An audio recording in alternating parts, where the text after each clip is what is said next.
મિત્રો લાઈક કરજો, કમેન્ટ કરજો. કે બે ભાઈઓ રે ગામડામાં જીવતર જીવવું પડે. કહેણી મિશ્રી ખાંડ હે. બોલવું હોય તો ખાંડ જેવું ગળ્યું છે. બોલો, હું તમારી હારે વાતો કરું એ તો ખાંડ જેવી ગળી લાગે. કહેણી મિશ્રી ખાંડ હે પર રહેણી તાતા લોહ. બોલવું હોય તો ખાંડ જેવું ગળ્યું છે, જીવવું તરવાની ધાર ઉપર જીવવા જેવું છે. હવે તમારા ગામમાં કે આજુબાજુ ગામમાં તમે જોજો ઘણા વ્યારું કરીને બજારમાં ચોકમાં આવે એટલે બીડી ટેકાવી અને બીડી થઈ રહી અને ઘડીક વાર રહીને પછી શું કે બીડી થઈ રહી અને પછી વાતો પડે. નાનું તો હાથ છે ને કાલ નથી ને વાપરો ને મોસો કરો. રાવણ ક્યાં લઈ ગયો, કરણ ક્યાં ખોઈ ગયો, લાવો એક બીડી લ્યો. બોલો હવે હાથનો મેલ છે ને કરણની વાતો કરીશું તો તું દાતાર છો, હાથનો મેલ ઉખેડીને જુડી લઈ આવીને જાને એ વાતું થાય. બેહી જાઓ ભાઈ, બેહી જાઓ બાપા, બેહી જાઓ, બેહી જાઓ મિત્રો, બેહી જાઓ.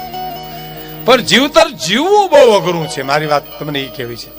વાતો કરવી તો બહુ હેલી છે બાપ, જીવતર જીવવું બહુ. એનો એક પ્રસંગ મારે તમને કહેવો છે. મારી માતાઓ બહેનો દીકરીઓ બધી બેઠી છે, આપ વડીલો બેઠા છો. એક ગામડામાં બે ભાઈઓ રે, એક મોટા ભાઈ એક નાના ભાઈ. મોટા ભાઈને વીછી ઉતારવાનું કામ બહુ સારું આવડે છે. કોઈ પણ માણસને ગાડે નાખીને વીછી કીડો લઈ આવે. અટાણે તો બહુ વ્યવસ્થા થઈ ગઈ છે, સાપ ઉતારી દે છે, વીછીના ડંખ ઉતારી દે છે. પણ એ વખતે જેથી કાંઈ નહોતું તેથી આ વીછી ઉતારવાનું કામ કરે. અને આ સત્ય હકીકત આપણે સામે કહું, ગાડે નાખીને એને લઈ આવે સાહેબ. અને પછી તરત જ માથે હાથ ફેરવી કે બાપા લઈ જાવ એટલે વીછી ઉતરી જાય. હવે બન્યું એવું, એને એક જ દીકરી હતી મોટા ભાઈને. એ દીકરીના લગ્ન થઈ ગયા. દીકરી દીકરી છે સાહેબ, બાપ અને દીકરી બે જ. સ્વર્ગસ્થ લક્ષ્મણ હતા ને 3 દીકરીઓ છે. દીકરી દીકરી છે. દીકરી બાપનો વાલનો દરિયો છે, દીકરી બાપનો મીઠો મેરામણ છે, દીકરી બાપનો કાળજાનો ખટકો છે. હું કાયમ કહું છું, આજે કહું, દીકરામાં દીકરીમાં ફેર એટલો છે કે પોતાના ઘરમાં દીવો કરે એનું નામ તો દીકરો કહેવાય, પણ બીજાને ઘેરે જઈને દીવા કરે એનું નામ દીકરી કહેવાય છે. દીકરી દીકરી છે. હા, ક્યાં વાત. દીકરીને દેવાય એટલું દેજો બાપ, દીકરીને જેટલું ન દેવાય તો આંખને આહુડા પાડીને કરિયાવર કરજો. પણ દીકરીનો પૈસો ન લેતા. કોઈ આ તો નથી લેતા, સમય હારો છે, પણ દીકરીનો પૈસો જે બાપે લીધો હોય ને એ પરિણામ દીકરીને ભોગવવું પડે, બાપને નહીં. દીકરી બાપનો વાલનો દરિયો છે, દીકરી બાપનો કાળજાનો કટકો છે, દીકરી બાપનું આંખનું રતન છે. હું તમને આ જાહેરમાં કહી શકું સાહિત્યકાર તરીકે મિત્રો કે પિતા પુત્રના પ્રેમમાં ક્યાંક સ્વાર્થ છે ને છે. માં અને દીકરાના પ્રેમમાં બાપુ ક્યાંક સ્વાર્થ છે ને છે. ભાઈ અને બેન, ભાઈ અને ભાઈ, પતિ અને પત્નીના જીવનમાં સ્વાર્થ છે, પણ નિસ્વાર્થ પ્રેમ આ દુનિયામાં જગત નિયંતાય ઘડ્યો હોય તો પિતા અને પુત્રીનો પ્રેમ છે સાહેબ, જે ક્યાંય સ્વાર્થ નથી, કોઈ સ્વાર્થ નથી. દીકરીને સાતમે પાતળ કોઈ સ્વાર્થ નથી. અને પિતાને પણ સ્વાર્થ નથી. ગીત આવે ત્યારે કઈક આપી જાય ત્યાં સુધી આપની પાસે રાખો, વાંધો નહીં. હા, જે સ્વર્ગસ્થ લક્ષ્મણ હતા ને ગમતી વાતને હું પુષ્ટિ કરું છું, એને હું આપને સામે દોહરાવું કે દીકરી બાપનો કાળજાનો ખટકો છે. દીકરી વિદાય પ્રસંગ મંગલ કરુણ પ્રસંગ છે. સમજો, હું જે વાત કરું છું ગામડાની માલિપા બે મોટા ભાઈઓ. પ્લીઝ યાર પ્રકાશભાઈ થોડીક હાથ જોડું તમને બધા. હું તમને કરાવ્યો તો પ્લીઝ થોડુંક, ભલે એટલી બધી મહત્વની વાત નહીં હોય જે અત્યારે કરવી પડે, પણ ખેર 5-10 મિનિટ પૂરતા તો રાખો. એમ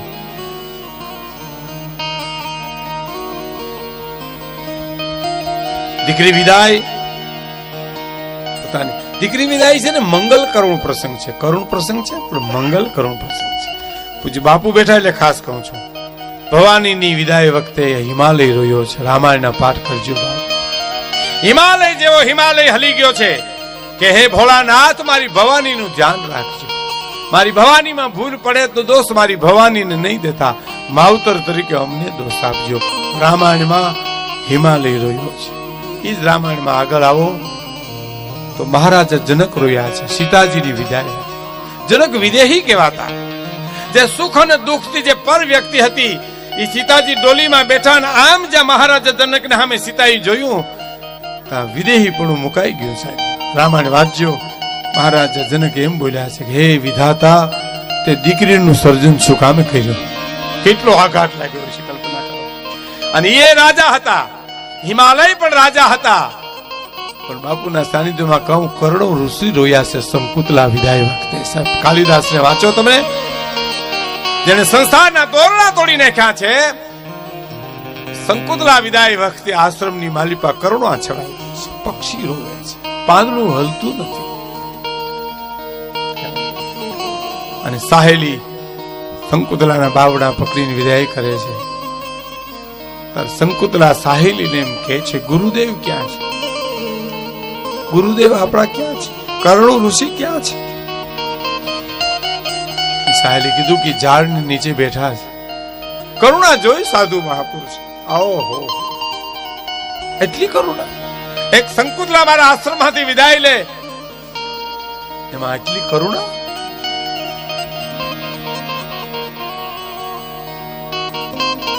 સાહેલી જઈ અને કહે છે, ગુરુદેવ આપને સંકુતલા વિદાય વખતે આપને મળવા માંગે. અને આ દેશના ઋષિ એમ કીધું છે હું ત્યાં આવું છું. કલ્પના તો કરો સાહેબ, બેઠા છો. કાલિદાસને વાંચજો, તમને ખબર પડે. કરોડ ઋષિ કીધું કે હું આવું છું ત્યાં. એ તમામ સાધના ભેલી કરી ત્યારે ઉભા થઈને ધરતીને પૂછી પૂછીને ડગલા માંડતા દેશના ઋષિરાજ આવીને એટલું બોલ્યા, બેટા સુખી થાયજો, સુખી થાયજો બેટા. અને આમ જ્યાં હાલતી થઈ, આહા હા, દેશનો ઋષિ બોલ્યા છે કે હું તો આનો પાલક પિતા છું. સંકુતલા તો મને મળેલી છે, દુષ્યંતની સાથે મેં એને પરણાવી છે, પણ જે ગ્રસ્તીઓ હશે એને એની દીકરીની વિદાય કરી છે, એની કરુણા કેવી છે. એવી આજ કરુણા એક મોટા ભાઈ પોતાની એકની એક દીકરીની વિદાય આપીને કરી. દીકરી વિદાય થઈ, પછી એકલા થઈ ગયા. પછી નાના ભાઈ શું કીધું પોતાના દીકરાને કે મોટા બાપુ એકલા છે તો તું બેટા એના ફેરો રે, એની સેવા ચાકરી કરે ને એકલા પણ લાગે નહીં, અને એનું જીવતર સારી રીતે જીવાય.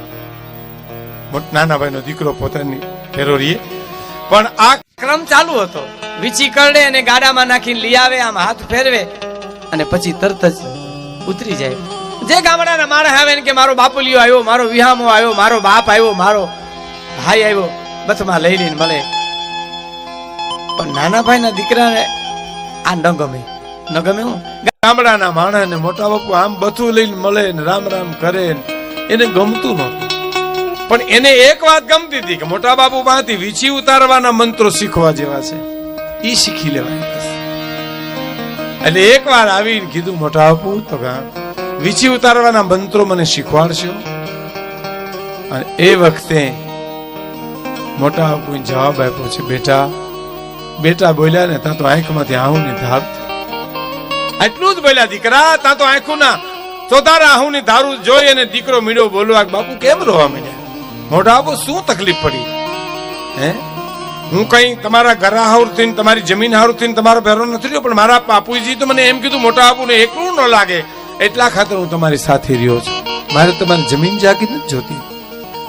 અને આંખમાં આંસુ પડતા હતા.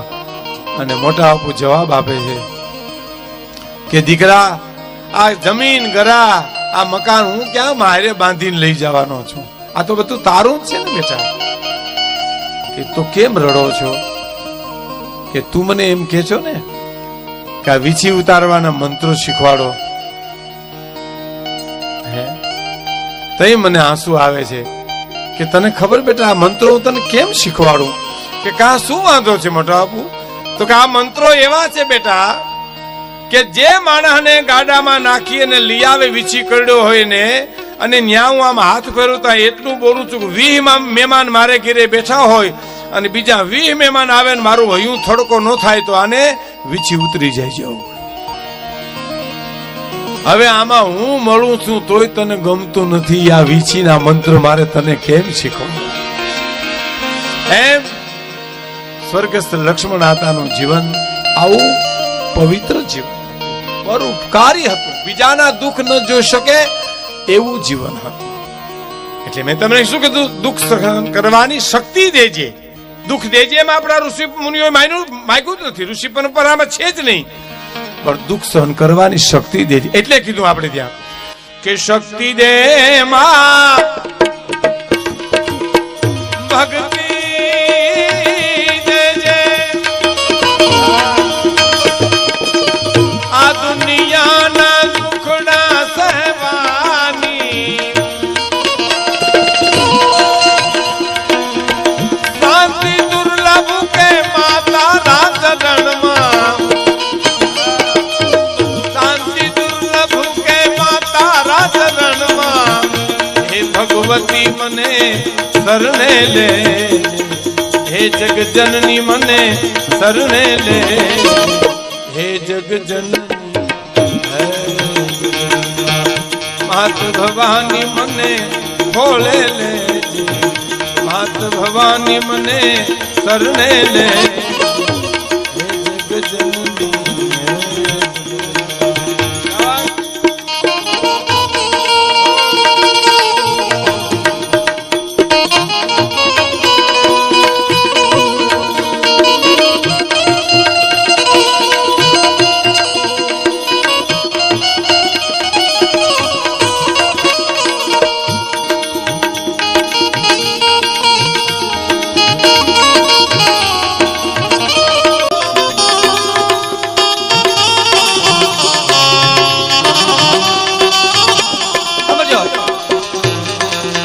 होई भले दुख मेरो सरीखो,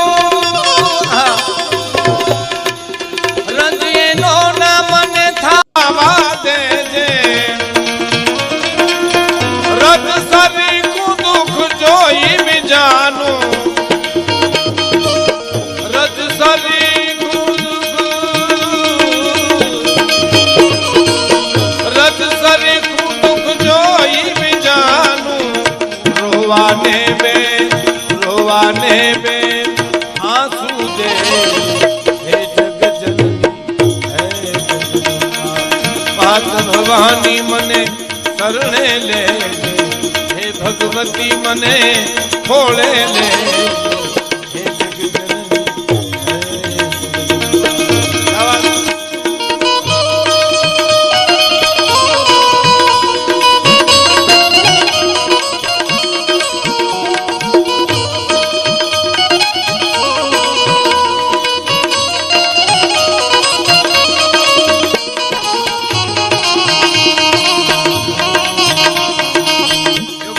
પ્રસંગ કીધો એ લક્ષ્મણ હતા વિષય ઉતારતા. હા, યથાર્થ જેને ટેલિપથી કહી, જેને સંકેત કહી, અંતરિક્ષમાંથી એની કંઈક પણ કરુણા આપણી રસ્તી છે. વાહ. અને ધૂપ બનું સુગંધ તું લેજે,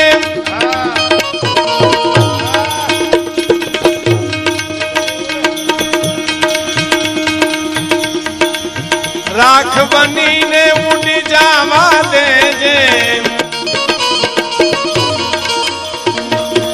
બલું ભલે પણ બાલું નહીં કોઈને, હું બલું ભલે બાલું નહીં કોઈને. જીવન મારું સુગંધિત કરજે, હે જગજનની માત ભવાની મને શરણે લેજે, હે ભગવતી મને શરણે લેજે, હે જગજનની હે.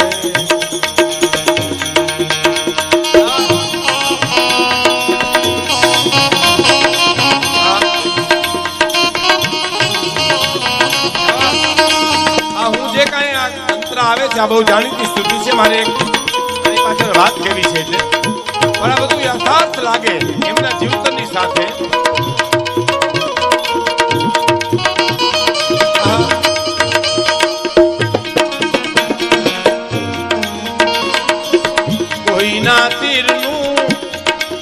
નિશાન બનીને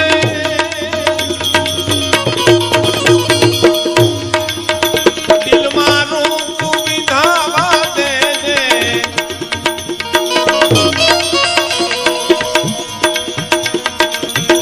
ઘા સહી લઉં પણ ઘા કરું નહીં કોઈને ઘા સહી લઉં પણ ઘા સહી લઉં પણ ઘા કરું નહીં કોઈને ઘાયલ થઈ પડી રે માતે હે જગ જનની માત ભવાની હે ભગવતી મને